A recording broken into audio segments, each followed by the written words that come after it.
Hello, അപ്പോൾ ഞങ്ങൾ ഓണം പർച്ചേസിന് വേണ്ടിയിട്ട് ഇറങ്ങിയതാണ് കേട്ടോ. അപ്പോൾ ഞാനും കിടു ഏട്ടനും കൂടിയിട്ടാണ് പോണത്. നമ്മൾ കുന്നംകുളത്തേക്കാണ് കേട്ടോ പോണത്. നമ്മളെപ്പോഴും ഡ്രസ്സും കാര്യങ്ങളൊക്കെ എടുക്കുക കുന്നംകുളത്ത് പോയിട്ടാണ്.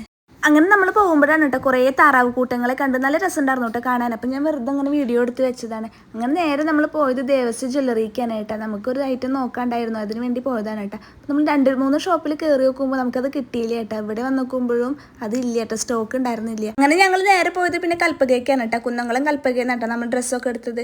കിടു പിന്നെ ഈ ഉണ്ണീനെ കണ്ടു നോക്കുമ്പോൾ അവളുടെ പിന്നാലെ ആയിരുന്നു കേട്ടോ. ഇങ്ങനെ ഓരോന്ന് പറഞ്ഞിട്ട് അവളുടെ പിന്നാലെ ഇങ്ങനെ നടക്കും. ഒരു ബലൂൺ ഉണ്ടായിരുന്നു ഉണ്ണിയുടെ കയ്യിൽ, അത് കിട്ടാൻ വേണ്ടിയിട്ട് തോന്നുന്നു പിന്നാലെ ഇങ്ങനെ നടക്കുകയാണ് കേട്ടോ. കിടുവിനുള്ളത് ഏട്ടനുള്ളതും കിട്ടിയിട്ടുണ്ടായിരുന്നല്ലോ കേട്ടോ. അത് പിന്നെ നമുക്ക് പിന്നെ വേറെ എവിടെയെങ്കിലും പോയിട്ട് എടുക്കാമെന്ന് പറഞ്ഞിട്ട് അങ്ങനെ നമ്മൾ അവിടെ നിന്ന് ഇറങ്ങുകയാണ് കേട്ടുണ്ടായത്. അപ്പോൾ വരുന്ന വഴിക്കാണ് വേറൊരു ഉണ്ണീനെ കിടു കണ്ടുപിടിച്ചിട്ട് ആ ഉണ്ണീനായിട്ട് അവൻ കുറേ നേരം കളിച്ചു വിട്ടാൽ മുടി തൊട്ടോക്കുക, കൈ തൊട്ടോക്കുക, പിടിച്ച് വലിക്കുക, എന്തൊക്കെയാണ് അവൻ കാണിക്കുന്നത് കേട്ടോ. അങ്ങനെ പിന്നെ നേരെ നമ്മൾ ബില്ലടയ്ക്കാനൊക്കെ പോയി ബില്ലൊക്കെ അടച്ചതിന് ശേഷം നേരെ നമ്മൾ ഫുഡ് കഴിക്കാനാണ് കേട്ടോ പോയത്. ഫുഡൊക്കെ കഴിച്ചിട്ടാട്ടോ നമ്മൾ തിരിച്ച് വീട്ടിലേക്ക് വന്നത്. അപ്പോൾ ഫുഡ് കഴിക്കാൻ പോണ വീഡിയോയും കാര്യങ്ങളൊന്നും ഞാൻ എടുത്തിട്ടില്ല കേട്ടോ. കാരണം കിടുവിനായിട്ട് വീഡിയോസും കാര്യങ്ങളും എടുക്കുക എളുപ്പമല്ലായിരുന്നു. അങ്ങനെ പിന്നെ നേരെ വീട്ടിലേക്ക് പോയിട്ടാണ് ഉണ്ടായത്. അപ്പോൾ ഇന്നത്തെ വീഡിയോ അത്രേ ഉള്ളൂ കേട്ടോ. അപ്പോൾ നാളെ നല്ലൊരു വീഡിയോ ആയിട്ട് വരാം.